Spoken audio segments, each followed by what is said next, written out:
En febrero de 2015, Venezuela firmó varios acuerdos de cooperación con Trinidad y Tobago. Uno de ellos se centraba en el campo energético. Para conocer más sobre el alcance de este acuerdo energético, conversemos con el experto petrolero Milko González. La entrevista se realizó para la edición 69 de Caribe Nuestro y se divulgó el 13 de mayo de 2015. A continuación, escucharás la entrevista completa. En la cubierta. En febrero de 2015, el presidente venezolano Nicolás Maduro viajó a Trinidad y Tobago y firmó varios acuerdos en materia energética. Para conocer el alcance de estos acuerdos, montamos a este barco informativo a Milko González, doctor en Ciencias Políticas, magíster en hidrocarburos y experto petrolero. Milko, gracias por estos minutos para Caribe Nuestro. Primero, ¿qué lectura haces de estos acuerdos? Bueno, en principio todos los acuerdos de naturaleza internacional y energética en particular se pueden considerar como positivos siempre y cuando, por supuesto, el conjunto de condiciones en las cuales se haga sean las más favorables para todas las partes. Este sería, digamos, el primer criterio del cual habría que partir. En el caso de Trinidad y Tobago, como sabemos, es un país caribeño vecino con quien compartimos unos yacimientos en el Atlántico. Y ellos en los últimos años, poco más de una década, han hecho un esfuerzo importante por desarrollar esas reservas de manera unilateral, es decir, desde su lado.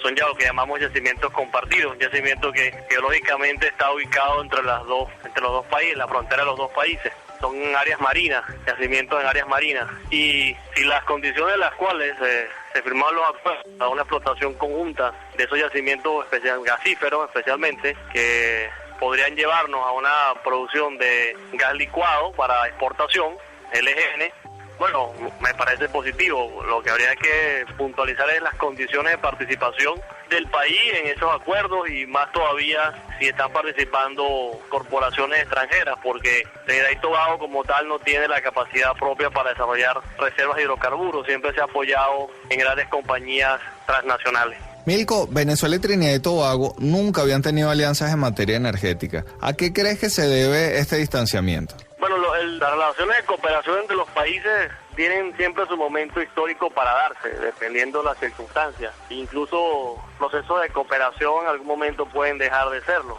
o pueden suspenderse, como ha sucedido en distintas oportunidades. La historia recoge mucho de eso. En el caso de Trinidad y Tobago, siendo un país tan cercano, ellos hasta ahora han tenido una política exterior más orientada hacia la Commonwealth, es decir, hacia la comunidad de países angloparlantes. Todos sabemos que fue una colonia británica y ellos han mantenido básicamente sus relaciones de cooperación con ese amplio espectro que es la Commonwealth, que es la comunidad que agrupa el ente internacional y global que agrupa a las excolonias británicas, y no habían tenido necesidad realmente de cooperar con Venezuela.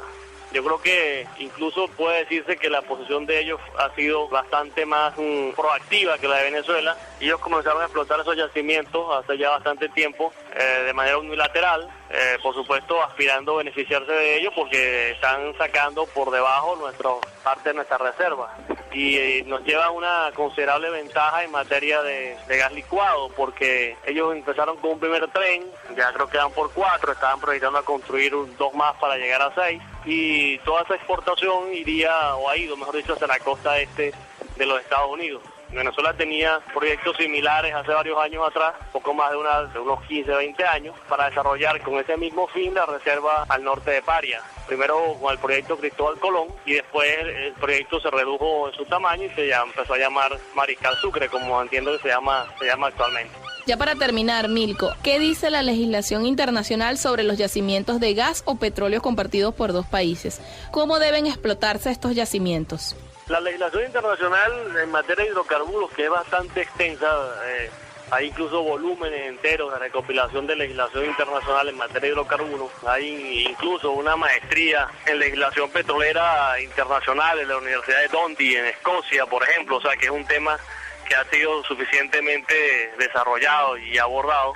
Contempla, por supuesto, el reconocimiento de la propiedad de cada nación, cada país, sobre los yacimientos, sobre sus recursos naturales primero, porque La legislación en hidrocarburos, la legislación internacional en hidrocarburos, parte primero de las convenciones de Naciones Unidas que reconocen a cada país la soberanía sobre sus recursos naturales, y a partir de ahí se desarrolla pues todo un andamiaje teórico y jurídico. Contempla obviamente claramente que si un país comparte yacimientos con otro, o varios países, como por ejemplo en el Mar del Norte, donde el Reino Unido, Noruega y Holanda comparten los yacimientos del Mar del Norte, bueno, cada país está en el pleno derecho de ejercer su soberanía sobre las áreas que corresponden a esta y empezar a explotar de manera unilateral. El asunto está en que normalmente la geología no sabe de fronteras, ni supo de fronteras en su momento. Entonces al final es un solo yacimiento, no son varios. Es uno solo, solamente queda ubicado en lo que políticamente y administrativamente ha sido dividido el mundo. Pero el yacimiento es uno solo, entonces quien empieza a explotarlo primero, pues sacará el mayor provecho en la medida que los demás no se unan. Normalmente cuando soy esos casos, como el del Mar del Norte, por ejemplo, entre otros, los países logran ponerse de acuerdo, especialmente sobre un recurso tan valioso como son los hidrocarburos, gas y petróleo. Y bueno, entran en explotaciones conjuntas con empresas mixtas o con empresas que hacen consorcios, hacen holding y empiezan a trabajar de manera articulada. Y obviamente pues de la explotación resulta unos beneficios pues de la explotación y su venta, y cada país puede, o según las naturalezas del acuerdo al cual lleguen, cada país puede obtener el volumen de hidrocarburos que se estima que tiene el yacimiento de su lado, o puede una sola empresa de manera conjunta explotar, comercializar, y que cada país reciba sus dividendos respectivos. Hay que tomar en cuenta también que la legislación internacional en materia de hidrocarburos es también diversa, no hay una sola concepción de la propiedad de los yacimientos de hidrocarburos y de los recursos naturales. Recordemos que nuestra tradición en Venezuela y en América Latina en general proviene, nuestra tradición jurídica en materia de recursos en el subsuelo proviene de la legislación española, de la corona española, donde el Estado, en aquel momento pues el soberano era el rey, era propietario de los recursos del subsuelo. La legislación anglosajona en general es muy distinta. La legislación anglosajona dice que los recursos del subsuelo son de quien posee los bienes de la superficie, o quien es propietario de la superficie. Por ende, si alguien descubre un yacimiento en un país latinoamericano, tiene que participarlo y será propiedad del Estado, en este caso, de la nación, de la República, si tiene esa figura jurídica el Estado.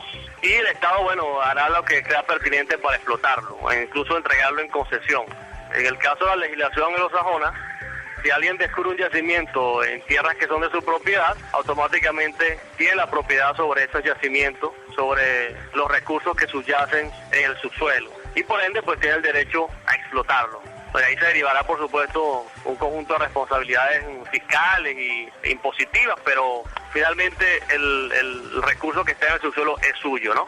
Básicamente ese es los grandes aspectos generales de lo que es la legislación en materia de propiedad y tenencia de los recursos en el subsuelo, hidrocarburos en general, y de cómo más o menos la legislación estima que deben ser explotados cuando son yacimientos compartidos, pues. Gracias, Milko, por estos minutos para Caribe Nuestro. Conversábamos con Milko González, doctor en Ciencias Políticas, magíster en hidrocarburos y experto petrolero. Con él, Vanessa y yo analizábamos los acuerdos energéticos que Venezuela firmó con Trinidad y Tobago en febrero de 2015. ¡Cierra la vista! Escuchabas al experto petrolero Milko González. Con él analizábamos los acuerdos energéticos firmados entre Venezuela y Trinidad y Tobago en febrero de 2015. La entrevista se realizó para la edición 69 de Caribe Nuestro y se divulgó el 13 de mayo de 2015.